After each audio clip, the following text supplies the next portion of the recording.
since I've done one of these GIY videos. If you don't know what GIY is, it's basically my take on do-it-yourself projects, but instead of DIY, it's GIY for Glam It Yourself because I'm cheesy like that. I'm going to be showing you guys how to make super cute summer star lanterns like this one, and you're also going to be upcycling your candle containers at the same time because you guys know I'm pretty much obsessed with this. I'm always trying to find new ways to reuse my candle containers because I have about a billion of them around my apartment, and no, that's not an exaggeration. We're gonna be taking our used candle containers from this, which is not very attractive, to this, which is adorable and glittery and fun. So let's get started. So for this project, you will need a used candle that has been put in the freezer overnight, some Con-Tact Paper, a pair of scissors, tweezers, and if you can, get some tweezers with a pointy end because that's going to make everything a lot easier. You'll also need some stencils, and I'm using stars, but feel free to use whatever shape you want. Next, you'll need a pen or thin marker, your choice of glitter, some Mod Podge, a paintbrush, a knife,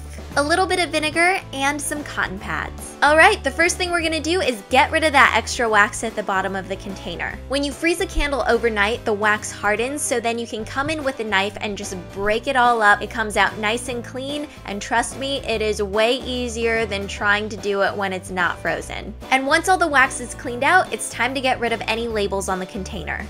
So I like to start off by peeling off as much as I can with my fingers. But there's probably gonna be a stubborn piece or two that really doesn't wanna come off. So what I like to do is put the container underneath some warm water. This helps loosen up the adhesive so you can come in with a knife and scrape everything off. Now, even after all that, there's probably gonna be some sticky residue left behind because these labels just don't wanna let go. So the best way to get rid of the stickiness is to take a little bit of vinegar on a cotton pad and just wipe down the entire surface. After that, I just like giving the container one last wash with a little soap and water. Now our container is nice and clean and we can set it aside so it can dry. In the meantime, let's get started on these stars. So I have my Con-Tact Paper laid out and I'm just gonna start tracing around the stars. The size and amount that you make is completely up to you. So you can make little itty bitty stars, you can make big stars, you can make 10 stars, you can make 3 stars. Just do whatever your little heart desires. And when you're happy with your stars, just go ahead and cut them out.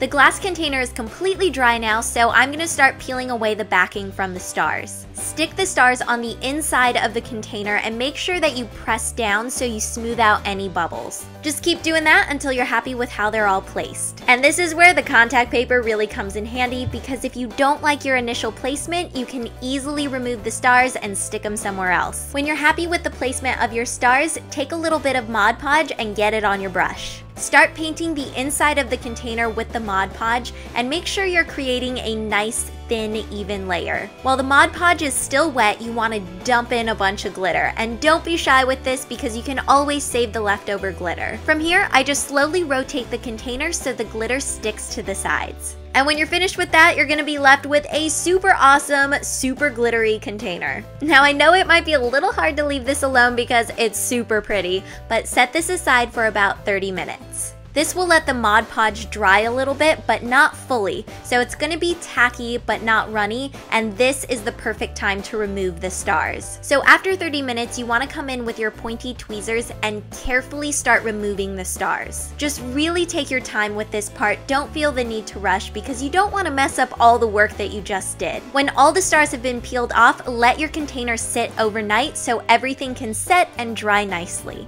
You'll know it's completely dry when the Mod Podge is no longer white and everything is just glittery and sparkly. Since this is a lantern, we should probably add some light, right? Right. I'm using these flameless LED tea lights, which give off the same effect as regular tea lights, but they're a lot safer and you don't have to worry about them being a fire hazard. Once your lights are in, you'll be left with a super pretty lantern. I've put these in my bedroom to add a little extra glow. They're also great to use as night lights, but I think my favorite thing to do is to take these outside and just really soak in the warm summer nights. Add a little bit of light to guide my way so I'm not falling all over the place, and just relax, reflect on the day, and dream about tomorrow.